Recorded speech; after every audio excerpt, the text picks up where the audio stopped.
نحمده ونستعينه ونستغفره ونعوذ بالله من شرور أنفسنا وسيئات أعمالنا من يهده الله فلا مضل له ومن يضلل فلا هادي له وأشهد أن لا إله إلا الله وحده لا شريك له وأشهد أن محمدا عبده ورسوله صلى الله عليه وعلى آله وصحابته أجمعين ومن تبعهم بإحسان إلى يوم الدين.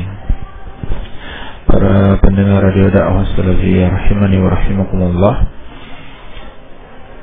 kita akan melanjutkan insyaallah taala kajian kitab tauhid, masih pada bab ayusyrikuna ma la yakhluqu syai'an wa hum yukhlaqun wa la yastati'una lahum nasran wa la anfusahum yunsarun. Apakah mereka menyekutukan Allah subhanahu wa ta'ala dengan zat yang tidak bisa menciptakan sesuatu apapun juga, dan yang mereka persekutukan tersebut adalah makhluk yang diciptakan, bahkan tidak bisa memberikan pertolongan kepada orang yang berdoa kepadanya, dan tidak pula memberikan pertolongan kepada diri mereka sendiri. Intinya masih pada bab yang menjelaskan tentang batilnya kesyirikan, ya, atau peribadahan kepada selain Allah subhanahu wa ta'ala kepada apa yang tidak bisa memberikan kemanfaatan kepada manusia. Dari yang berikutnya berkata al-mu'allif rahimahullahu ta'ala, wa fihi an ibni Umar radhiyallahu ta'ala anhuma annahu سمع رسول الله صلى الله عليه وعلى آله وسلم يقول إذا رفع رأسه من الركوع في الركعة الأخيرة من الفجر. Dan di dalam kitab As-Sahih, yakni Sahih Al-Bukhari, dari sahabat yang mulia Abdullah bin Umar radhiyallahu taala anhuma, bahwasanya beliau mendengarkan Rasulullah sallallahu alaihi wasallam membaca apabila Rasulullah sallallahu alaihi wasallam mengangkat kepalanya dari rukuk pada rakaat terakhir dari salat subuh, yakni pada waktu i'tidal.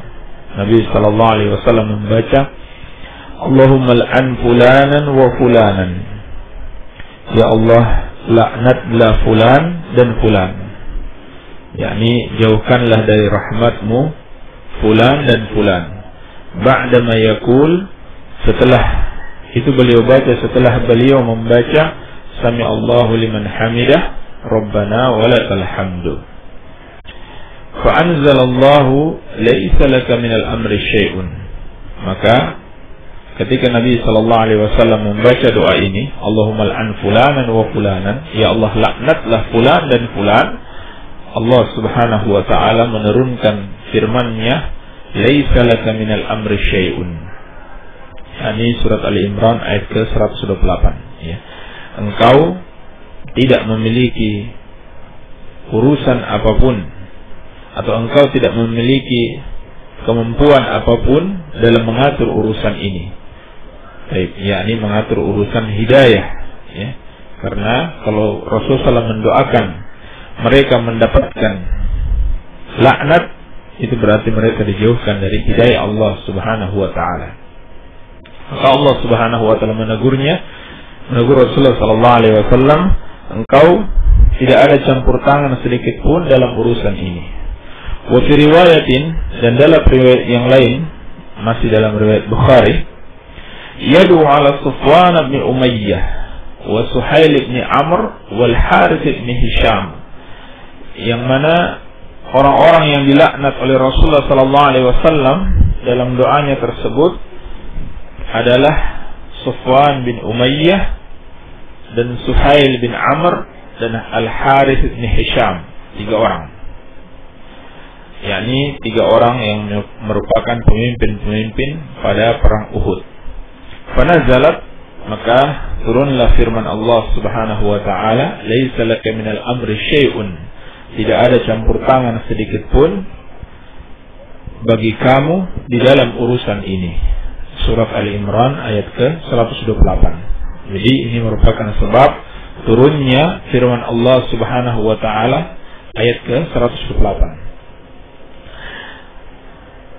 Pada pertemuan yang lalu telah kita jelaskan juga riwayat yang sahih, ya, bahkan Bukhari dan Muslim dari Anas bin Malik radhiyallahu taala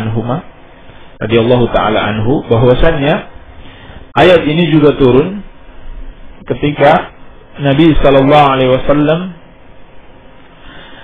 itu pada perang Uhud dilukai kepala beliau oleh orang-orang kafir dan dipatahkan giginya, ya. Lalu Nabi sallallahu alaihi wasallam bersabda, "Kaifa yuflihu qaumun syajju nabiyyahum?" Bagaimana bisa lagi satu kaum itu akan mendapatkan hidayah setelah mereka melukai nabi mereka sendiri, nabi yang diutus oleh Allah Subhanahu wa taala untuk mengajak mereka kepada hidayah, mereka lukai, ya, mereka serang, ingin mereka bunuh, persis seperti kelakuannya orang Yahudi, yaqtulunal anbiya bighairi haqqin. Orang-orang Yahudi itu sifat mereka, yaqtuluna anbiya Allah bighairi haqq, ya, suka membunuh, bahkan membunuh para nabi dengan cara yang batil. Baik. Maka Allah Subhanahu wa taala pun menurunkan ayat laisa laka minal amri syai'un. Tidak ada campur tangan sedikit pun bagi kamu di dalam urusan hidayah. Ya, jadi sebab turunnya ayat ini karena Nabi sallallahu alaihi wasallam mengucapkan bagaimana lagi bisa mereka mendapatkan hidayah setelah mereka melukai nabi mereka. Nah, di dalam riwayat Abdullah bin Umar ini juga dalam riwayat Bukhari, ayat ini turun berkenaan dengan doa Nabi sallallahu alaihi wasallam di dalam salat beliau. Ya, Allahumma al'an fulanan wa fulanan. Ya Allah, laknatlah fulan dan fulan. yakni fulan dan fulan yang juga merupakan pemimpin-pemimpin pada perang Uhud. Ya, jadi masih kejadian yang sama ini. Ya, Nabi sallallahu alaihi wasallam mendoakan keburukan atau dijauhkan dari hidayah dan dari rahmat Allah Subhanahu wa taala terhadap Safwan bin Umayyah wa Suhail bin Amr wal Harith bin Hisham. Ya, karena mereka adalah para pemimpin pasukan kafir pada perang Uhud. Lalu Allah Subhanahu wa taala menurunkan ayat yang sama, laisa laka minal amri syai'un. Ya, maka para ulama kita mengatakan tidak mengapa atau mungkin saja dalam satu ayat itu ada dua sebab, ya, ada dua sebab turunnya, ya, atau bisa jadi lebih dari dua. Ini mungkin saja terjadi sebab, ya, turunnya ayat itu lebih dari satu. Baik. Dan kedua hadis ini sahih. Yang pertama hadis Bukhari dan Muslim dari Anas bin Malik, dan yang kedua hadis Bukhari dari Ibnu Umar radhiyallahu taala anhum. Baik. Hadis ini diriwayatkan dari sahabat yang mulia Abdullah bin Umar radhiyallahu taala anhuma. Beliau adalah salah seorang sahabat yang banyak meriwayatkan hadis dari Rasulullah sallallahu alaihi wasallam, ya, termasuk ahli ibadah dan ulama di kalangan para sahabat, ya, menjadi rujukan umat di zaman beliau. Ya. Beliau meninggal pada tahun ke-73 Hijriah. Ya, sahabat yang memiliki banyak sekali keutamaan, ya, baik ilmu maupun ibadah. Baik. Bahwasanya beliau menceritakan suatu hari beliau mendengarkan Rasulullah sallallahu alaihi wasallam ketika mengangkat kepalanya dari ruku' pada rakaat terakhir pada salat fajar, yakni ketika i'tidal, Nabi sallallahu alaihi wasallam membaca Allahumma al'an fulanan wa fulanan. Ya Allah, laknatlah si fulan dan si fulan. Yakni jauhkanlah mereka dari rahmat-Mu ya Allah. Dan fulan dan fulan yang dimaksud sebagaimana dijelaskan dalam riwayat berikut, yaitu Safwan bin Umayyah wa Suhail bin Amr wal Harith bin Hisham, di mana mereka ini adalah pemimpin-pemimpin orang-orang kafir yang melukai Rasulullah sallallahu alaihi wasallam pada perang Uhud. Jadi ini masih ada hubungan dengan hadis yang sebelumnya, Sebagaimana kata Ibnu Athiyah rahimahullahu taala, seakan-akan Nabi sallallahu alaihi wasallam di sini putus asa, ya, seakan-akan demikian. Karena bagaimana mungkin seorang itu akan mendapatkan hidayah setelah dia menyakiti Nabi sallallahu alaihi wasallam? Ini tentunya dosa yang sangat besar, ya. Orang yang diperintahkan untuk diteladani malah disakiti. Ya. Maka Allah Subhanahu wa taala pun, ya, menegur Rasulullah sallallahu alaihi wasallam, "Laisa laka minal amri syai'un." Ya. Engkau tidak sedikit pun ada campur tangan dalam urusan mereka. Iya. Maksudnya itu terserah Allah. Walaupun mereka telah melakukan dosa yang sangat besar seperti itu, tapi kalau Allah memberikan hidayah, itu terserah Allah Subhanahu wa taala. Itu hak Allah Subhanahu wa taala. Nabi sallallahu alaihi wasallam adalah manusia biasa seperti kita juga. Dia tidak punya kemampuan untuk bersekutu bersama Allah Subhanahu wa taala di dalam memberikan hidayah kepada manusia. Dan ini menunjukkan bahwa Nabi sallallahu alaihi wasallam tidaklah bisa memberikan kemanfaatan, tidak pula bisa menimpakan kemudaratan kepada manusia. Ya, sehingga sisi pendalilan dari hadis ini jelas tentang batilnya kesyirikan kepada Allah Subhanahu wa taala. Andaikan Nabi sallallahu alaihi wasallam sebagai nabi yang paling mulia dan hamba Allah yang sangat dicintainya, itu tidak bisa memberikan kemanfaatan dan tidak pula bisa menimpakan kemudaratan, maka terlebih lagi para wali-wali atau orang-orang saleh yang tentunya derajatnya jauh di bawah Nabi sallallahu alaihi wasallam dan para sahabat, ya, ini lebih tidak layak untuk disembah, lebih tidak layak untuk dimintai pertolongan. Iya. Jadi hadis ini menjelaskan tentang batilnya peribadahan kepada selain Allah Subhanahu wa taala, khususnya kepada wali-wali dan orang-orang saleh. Ya. Demikian pula kepada para nabi dan kepada para malaikat. Ya. Penyembahan kepada makhluk-makhluk tersebut adalah kebatilan karena mereka tidak sedikit pun, ya, memiliki campur tangan di dalam urusan Allah Subhanahu wa taala. Kalau Allah mau mengabulkan doanya orang yang berdoa kepadanya, tidak ada sedikit pun campur tangan makhluk, ya, dan orang-orang yang saleh terhadap apa yang diinginkan Allah Subhanahu wa taala, ya. Maka tidak boleh kita beribadah atau berdoa kepada selain Allah Subhanahu wa taala, meskipun kepada orang-orang saleh, meskipun kepada Rasulullah sallallahu alaihi wasallam. Baik. Dari yang berikutnya, wa fihi an Abi Hurairah radhiyallahu taala anhu qala. Ya. Dan juga di dalam kitab As-Sahih, yakni Sahih Bukhari dan Sahih Muslim, dari Abu Hurairah, semoga Allah meridainya, beliau berkata, qama Rasulullah sallallahu alaihi wasallam hina anzala Allah alaihi wa anzir ashiratakal aqrabin.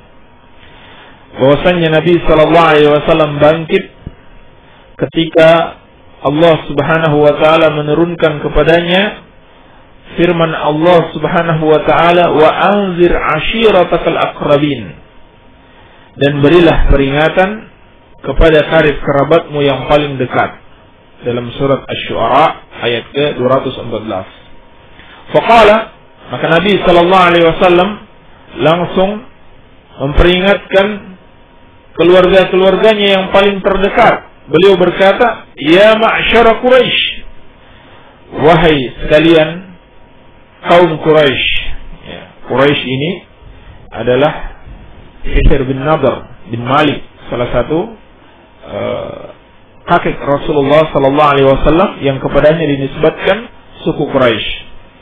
Atau kalimatan nahwaha, atau kalimat yang semisalnya, ya, sehingga dalam riwayat Bukhari ada lafaz ya Bani Abdi Manaf, ya, dan seterusnya. Ini keraguan dari perawi. Ishtaru anfusakum la ughni ankum minallahi syai'a. Wahai sekalian bangsa Quraisy, selamatkan diri kalian dari azab Allah Subhanahu wa taala. Sesungguhnya aku tidak bisa memberikan kemanfaatan kepada kalian sedikit pun dari Allah Subhanahu wa taala. Artinya, kalau Allah mengazab kalian, aku tidak bisa menolong kalian sedikit pun. Ya Abbas bin Abdul Muttalib, wahai Abbas bin Abdul Muttalib, ini paman Rasulullah sallallahu alaihi wasallam, la ughni anka minallahi syai'a. Selamatkan dirimu dengan iman dan takwa. Aku tidak bisa menolongmu dari azab Allah Subhanahu wa taala sedikit pun. Ya Safiyah ammat Rasulillah, wahai Safiyah, bibinya Rasulullah, la ughni anki minallahi syai'a. Selamatkan dirimu dengan keimanan dan ketakwaan kepada Allah, karena sesungguhnya aku tidak bisa memberikan penyelamatan kepadamu dari azab Allah sedikit pun. Wa ya Fatimah binta Muhammadin, salini min mali ma syi'ti, la ughni anki minallahi syai'a. Wahai Fatimah binti Muhammad, mintalah kepadaku dari hartaku yang engkau inginkan, ya, namun selamatkan dirimu dari azab Allah Subhanahu wa taala, karena aku tidak bisa menyelamatkanmu dari Allah Subhanahu wa taala sedikit pun, ya. Hadis diriwayatkan oleh Imam Al-Bukhari, Imam Muslim, At-Tirmidzi dan yang lainnya. Baik. Inilah salah satu hadis yang menjelaskan tentang awal-awal dakwah Rasulullah sallallahu alaihi wa alihi wasallam, ya. Diriwayatkan dari sahabat yang mulia Abu Hurairah radhiyallahu taala anhu, ya. Beliau adalah, nama aslinya adalah Abdurrahman bin Sakhr Ad-Dausi, dari suku Daus yang berasal dari negeri Yaman, ya. Beliau termasuk ulama dari kalangan sahabat dan hufaz mereka, ya, penghafal hadis Rasulullah sallallahu alaihi wasallam, meriwayatkan hadis dari Rasulullah sallallahu alaihi wasallam lebih dari 5.000 hadis, ya, lebih dari 5.000 hadis, yang meninggal pada tahun 58 atau 59 Hijriah, ya. Abu Hurairah radhiyallahu taala anhu, Abdurrahman bin Sakhr Ad-Dausi. Baik. Beliau mengatakan Nabi sallallahu alaihi wasallam bangkit ketika Allah Subhanahu wa taala menurunkan firman-Nya, wa anzir ashiratakal aqrabin, ya, dan berilah peringatan kepada kerabatmu yang paling dekat, ya. Maka Nabi sallallahu alaihi wasallam langsung memanggil karib kerabatnya dan bangsanya, suku Quraisy, ya, dan memanggil secara khusus pamannya Abdul Muttalib, kemudian bibinya Safiyah binti Abdul Muttalib, dan anaknya secara khusus Fatimah binti Muhammad sallallahu alaihi wa alihi wasallam, ya. Dan beliau menekankan kepada mereka bahwasannya wajib bagi kalian untuk menyelamatkan diri kalian sendiri. Dengan apa? Dengan iman dan ketakwaan kepada Allah Subhanahu wa taala, agar selamat dari azabnya, ya. Karena kedekatan mereka secara nasab dengan Rasulullah sallallahu alaihi wasallam ternyata tidak bisa memberikan kemanfaatan sedikit pun kepada mereka. Iya. Nabi sallallahu alaihi wasallam mengatakan, selamatkan diri kalian, sesungguhnya aku tidak bisa memberikan kemanfaatan sedikit pun kepada kalian. Tidak bisa memberikan manfaat, tidak pula bisa memberikan kemudaratan. Ini seperti firman Allah Subhanahu wa taala dalam surat Al-Jin, "Qul inni la amliku lakum darran wa la rashada. Qul inni la yujirani min Allahi ahadun wa lan ajida min dunihi multahada." Katakanlah wahai Muhammad, sesungguhnya aku tidak memiliki kemampuan untuk kalian untuk memberikan suatu kemudaratan atau memberikan suatu hidayah. Katakanlah sesungguhnya tidak ada yang bisa melindungi aku dari Allah Subhanahu wa taala, dan tidak pula aku menemukan selain Allah Subhanahu wa taala tempat perlindungan. Iya.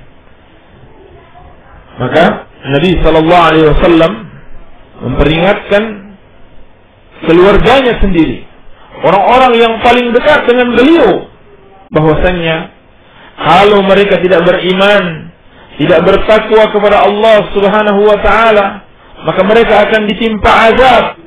Sedangkan Nabi sallallahu alaihi wasallam yang merupakan orang yang sangat dekat dari mereka dari sisi keluargaan, itu tidak bisa sedikit pun menolong mereka kalau Allah Subhanahu wa taala telah menetapkan azab untuk mereka. Maka sisi pendalilan dari hadis ini jelas. Ya, sisi pendalilan dari hadis ini jelas. Iya.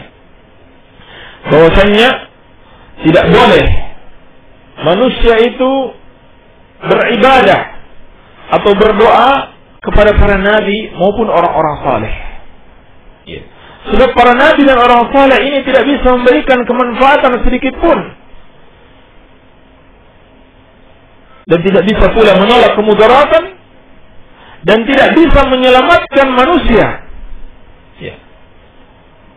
Apabila Allah Subhanahu wa taala ingin membinasakan manusia, bahkan tidak bisa menyelamatkan orang-orang yang sangat dekat dengan mereka, ya, keluarga mereka sendiri, ketika Allah Subhanahu wa taala telah menetapkan azab terhadap keluarga-keluarga mereka sendiri. Tidak bisa mereka menyelamatkan keluarga mereka sendiri, maka bagaimana lagi mereka bisa menyelamatkan orang lain? Iya. Maka ini adalah dalil yang jelas, ya, dan argumentasi yang sangat ilmiah bagi para penyembah kuburan, para penyembah kuburan-kuburan orang saleh yang datang di kuburan-kuburan para wali Allah untuk meminta perlindungan, untuk agar ditunaikan hajatnya. Ya. Dia minta kepada para penghuni kuburan-kuburan tersebut. Ya.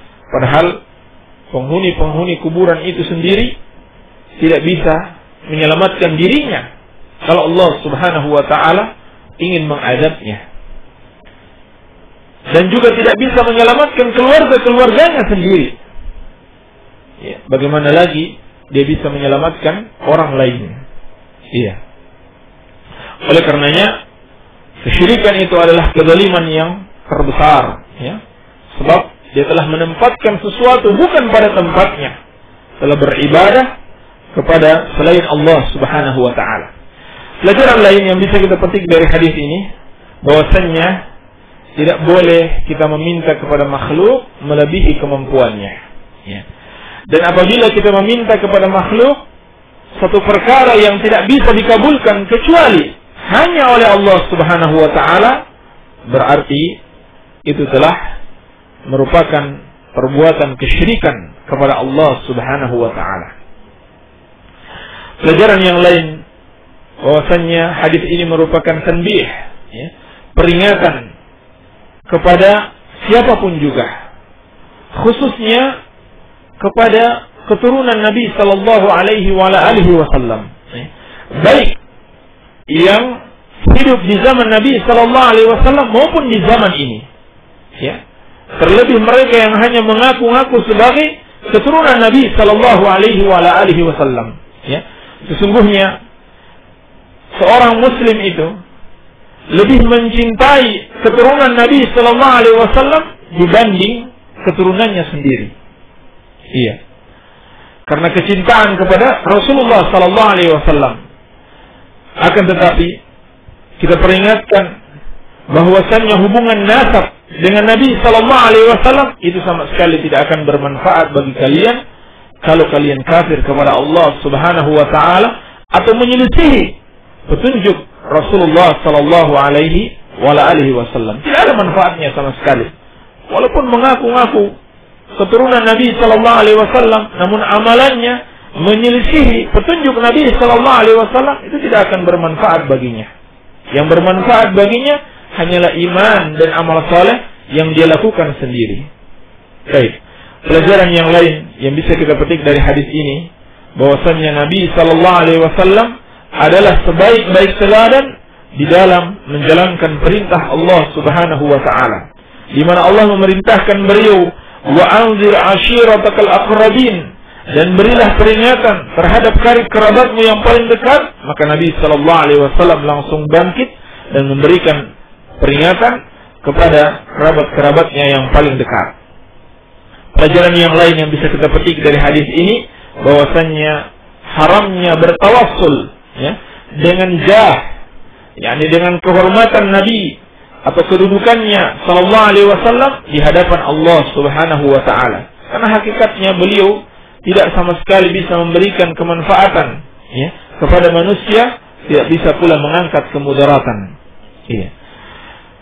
Dan juga bertawassul dengan kedudukan atau kehormatan Nabi sallallahu alaihi wasallam itu sendiri tidak diteladankan oleh beliau, tidak pula dilakukan oleh para sahabat Rasulullah sallallahu alaihi wasallam. Ini termasuk kebid'ahan dan bisa mengantarkan kepada kesyirikan.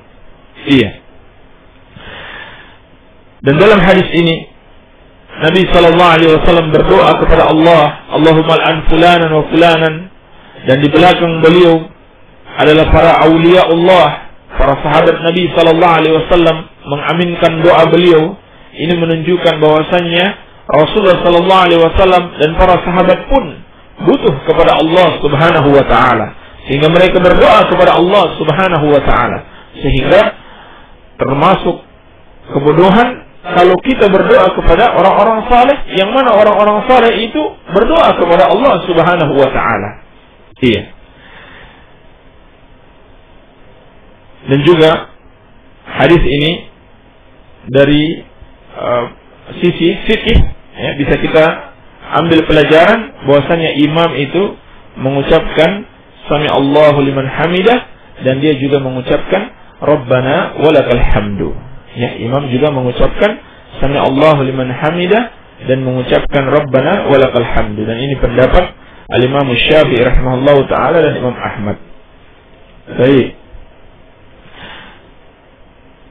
Hadis ini juga ketika diletakkan dalam bab ini menunjukkan bagusnya pendalilan penulis kitab ini, yakni Syekh Muhammad bin Sulaiman rahimahullahu taala. Inilah beberapa pelajaran yang bisa kita petik dari hadis ini, dan kesimpulan dari bab ini adalah bantahan ilmiah untuk membuka pikiran dan akal orang-orang yang masih sehat akan batilnya peribadahan dan doa kepada selain Allah Subhanahu wa taala yang tidak bisa memberikan kemanfaatan kepada mereka, tidak pula bisa mengangkat kemudaratan apabila mereka berdoa kepadanya. Inilah yang bisa kami sampaikan, semoga ada manfaatnya. Wabillahi taufiq, walhamdulillahi rabbil alamin. Demikianlah tadi apa yang telah disampaikan, pelajaran-pelajaran dari Kitabut Tauhid ini. Mudah-mudahan pelajaran ini bisa bermanfaat bagi kita, dan apa yang kita yakini dan kita amalkan mudah-mudahan nantinya dicintai dan diridhai oleh Allah Subhanahu wa taala. Dan mungkin karena sudah masuk ke sesi tanya jawab, kepada para pendengar radio dakwah salafiyah yang ingin bertanya, silakan kirimkan pertanyaannya melalui SMS ke nomor 0813 949 72127. Jadi kirimkan saja pertanyaannya melalui SMS ke nomor 0813 949 72127. Dan alhamdulillah sudah ada pertanyaan yang telah masuk.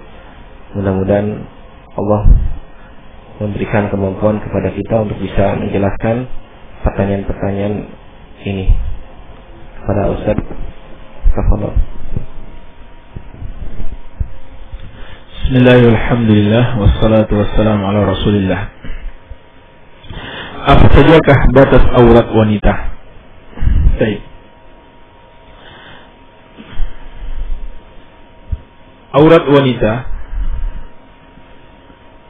telah dijelaskan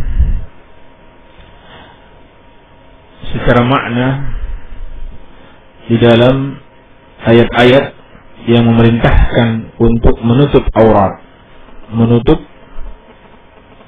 wanita, atau memerintahkan mereka untuk menggunakan jilbab, seperti firman Allah Subhanahu wa taala di dalam surat Al-Ahzab, ya ayyuhan nabiyyu qul li azwajika wa banatika wa nisa'il mu'minin yudnina 'alaihinna min jalabibihinna. Wahai Nabi, katakanlah kepada istri-istrimu, anak-anak perempuanmu, dan istri-istrinya orang yang beriman, hendaklah mereka mengulurkan jilbabnya ke seluruh tubuh mereka. Mari kita perhatikan ayat ini, surat Al-Ahzab,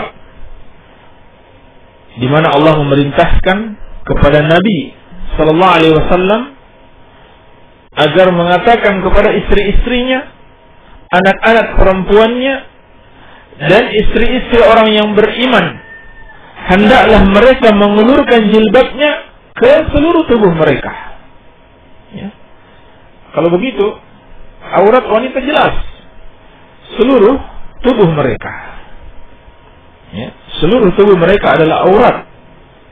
Ini batasan aurat wanita. Ya, sebagaimana juga dijelaskan para ulama, sehingga dari ayat ini sebagian ulama seperti Al-Imam As-Suyuti rahimahullahu taala mengatakan bahwasannya wajib bagi seluruh wanita untuk menutup wajah dan kepalanya, ya, tanpa kecuali.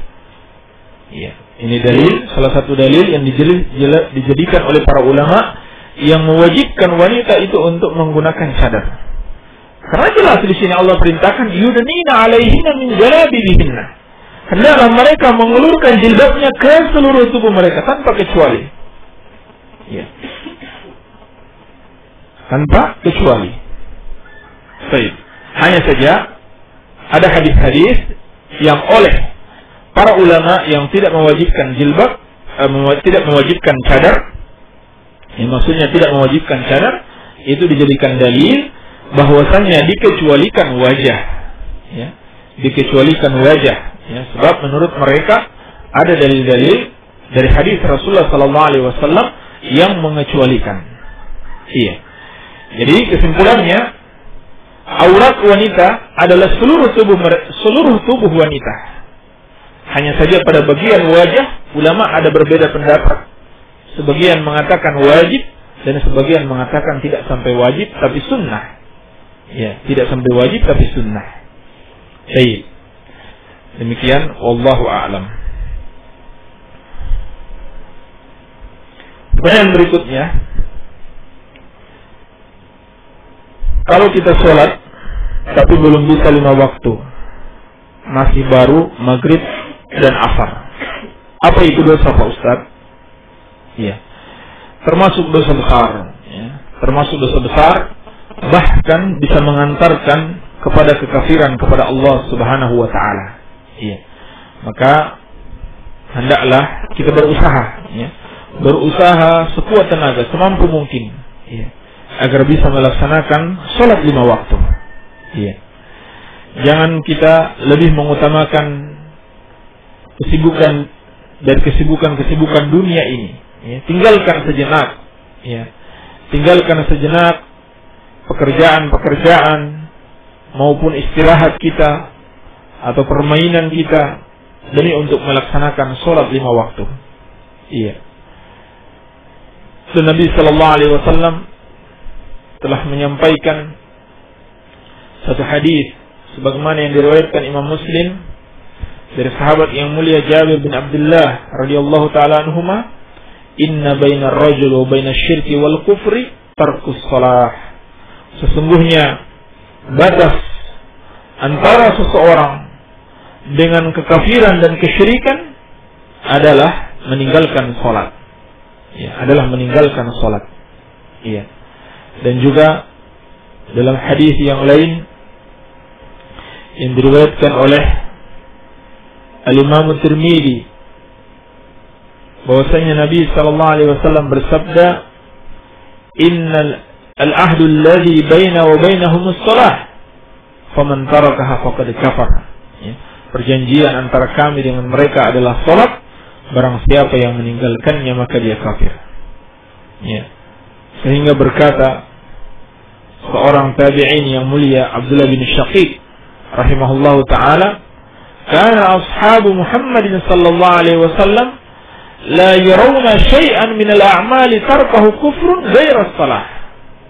Dahulu para sahabat Nabi sallallahu alaihi wasallam tidaklah melihat atau tidaklah memandang satu amalan yang apabila ditinggalkan bisa menyebabkan kekufuran kecuali salat.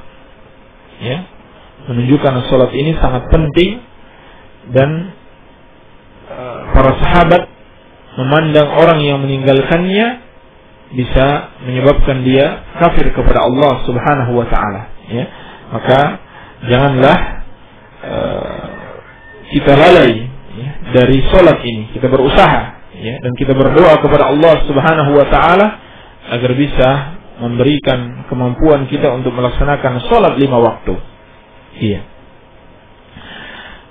Dan sebenarnya tidak ada alasan sama sekali untuk bisa meninggalkan salat. Ya. Sebab kalau seorang tidak mampu salat sambil berdiri, dia bisa duduk.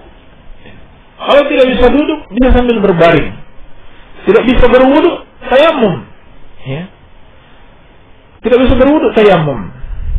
Baik. Bahkan diberikan keringanan lagi. Ketika dia melakukan safar, dia boleh meringkas salat. Ya. Dan boleh menjamaknya. Ya. Salat yang tadinya 4 rakaat, boleh dia jamak, atau boleh dia ringkas menjadi 2 rakaat. Dan boleh dia jamak. Ya, dikumpulkan 2 salat dalam satu waktu. Ya, misalnya salat zuhur dan asar dikerjakan pada waktu zuhur ketika dia safar.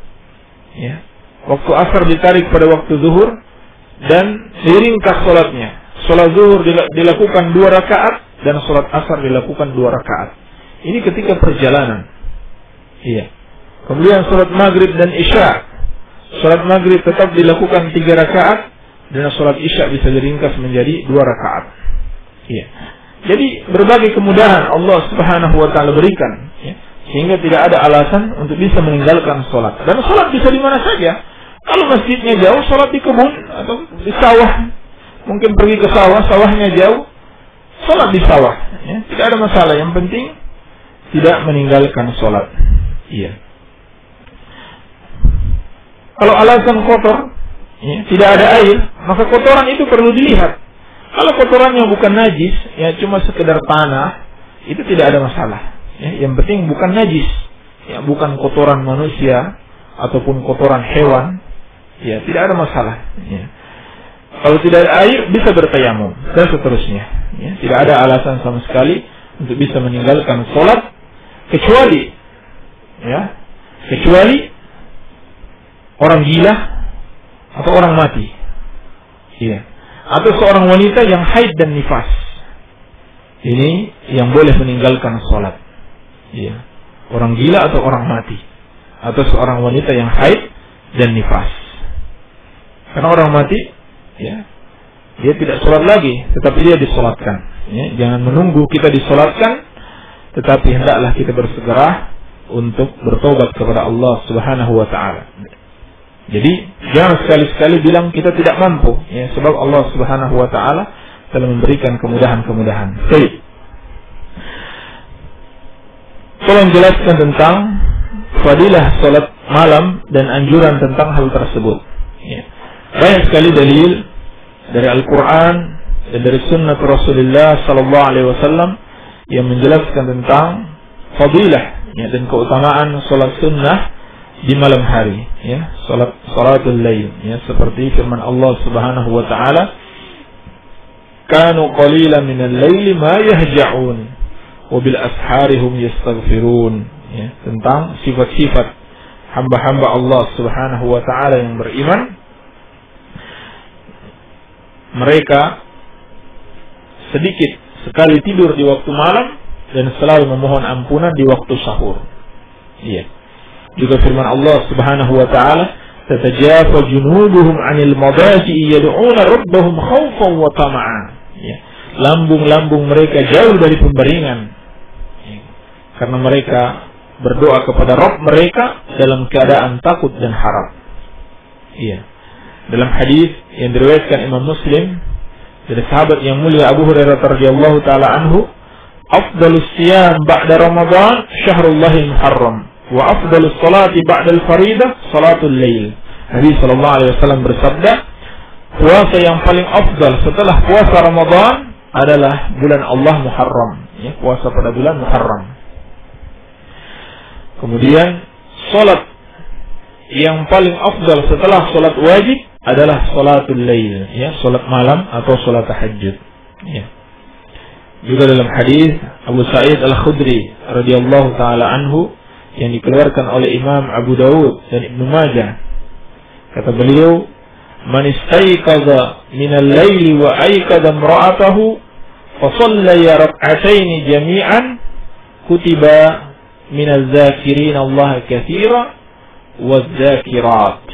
Kata Rasulullah sallallahu alaihi wasallam, barang siapa yang bangun di waktu malam kemudian dia membangunkan keluarganya atau istrinya, kemudian mereka berdua sholat bersama, maka akan dituliskan untuk mereka berdua ke dalam, atau dimasukkan, mereka berdua dimasukkan ke dalam golongan orang-orang yang selalu berzikir kepada Allah Subhanahu wa taala dengan zikir yang banyak.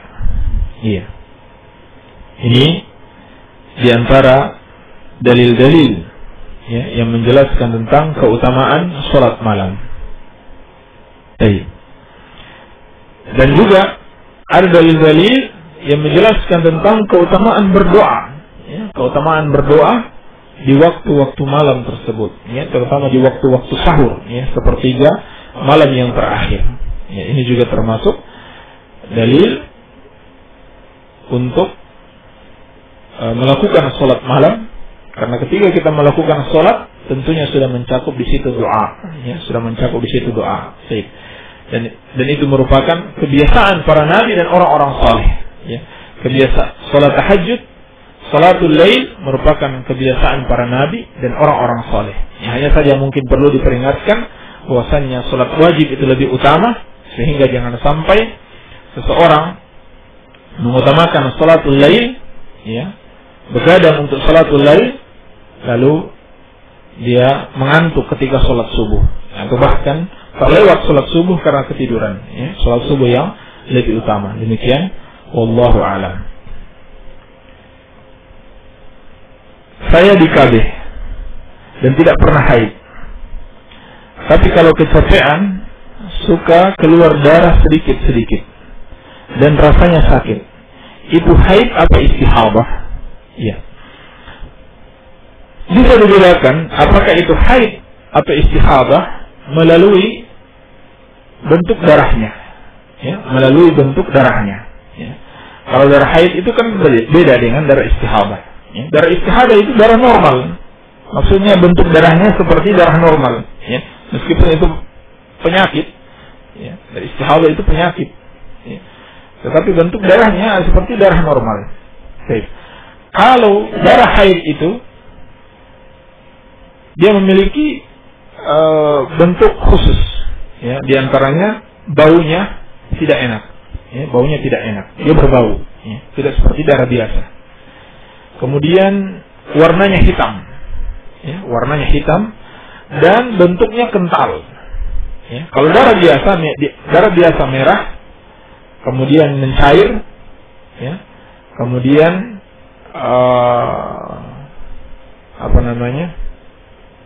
merah mencair dan tidak berbau, ya, dan tidak berbau, ya. Jadi lihat saja bentuk darahnya, ya. Kalau darah haid yang keluar dengan ciri-ciri yang seperti yang disebutkan tadi, maka sholatnya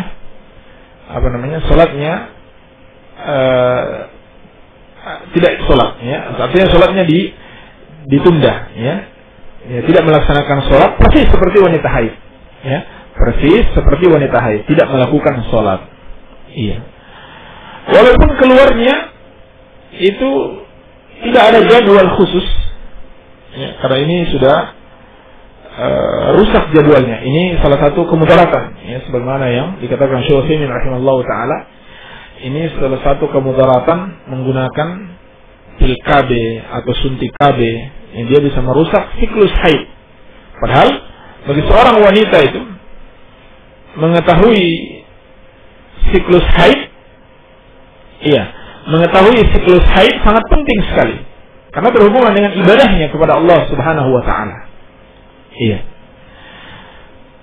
Maka kalau keluar darah ini meskipun bukan pada jadwal haidnya, ya, atau hanya berbeda beberapa hari saja, tetap dia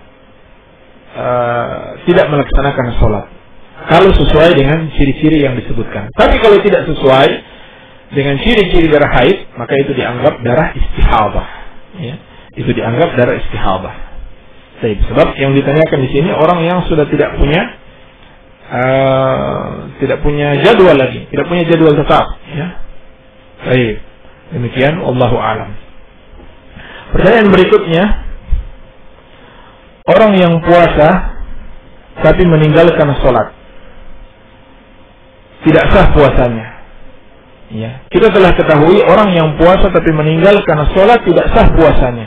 Lalu gimana orang yang sholat pada bulan Ramadan tapi di lain bulan dia meninggalkan sholat? Gimana puasanya, sah atau tidak? Ya. Perbuatan kekafiran, ya, perbuatan kekafiran dapat menghapus amalan-amalan saleh. Ya. Perbuatan kekafiran dapat menghapus amalan-amalan saleh. Ya, sebagaimana Allah Subhanahu wa taala berfirman, "La in asyrakta la yahbatanna 'amaluka wa la takunanna minal khasirin." Kalau kamu menyekutukan Allah, maka terhapuslah amalan-amalanmu dan kamu termasuk orang-orang kafir yang merugi. Juga firman Allah Subhanahu wa taala, "Walau asyraku lahabita 'anhum ma kanu ya'malun."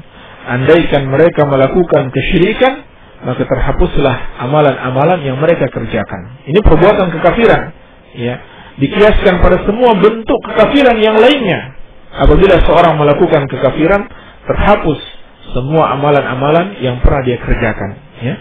Maka solusi baginya adalah bertobat kepada Allah Subhanahu wa taala. Iya. Baik, barangkali ini yang bisa kita sampaikan pada kesempatan ini. Semoga ada manfaatnya. Lebih dan kurangnya saya mohon maaf. Wabillahi taufiq. Walhamdulillahi rabbil alamin. Demikianlah tadi apa yang telah dijelaskan oleh Al-Ustaz Abu Abdullah Sufyan. Dan bagi pertanyaan para pendengar Radio Dakwah Salafiyah yang belum terjawab pada saat ini, mudah-mudahan esok hari kita masih diizinkan oleh Allah Subhanahu wa taala untuk bisa tetap istiqomah dalam menjalankan aktivitas ibadah kita. Dan juga bagi para pendengar Radio Dakwah Salafiyah, silakan kirimkan saja pertanyaannya, baik dalam waktu kuliah subuh ataupun di waktu yang lain. Insyaallah pertanyaan yang para pendengar kirimkan akan ditampung dan akan disampaikan oleh Ustaz, dan insyaallah bisa dijawab pada esok harinya. Demikian informasinya. Mohon maaf jika ada kesalahan maupun kekurangan. Subhanakallahumma wa bihamdika asyhadu an la ilaha illa anta astaghfiruka wa atubu ilaik. Wassalamualaikum warahmatullahi wabarakatuh.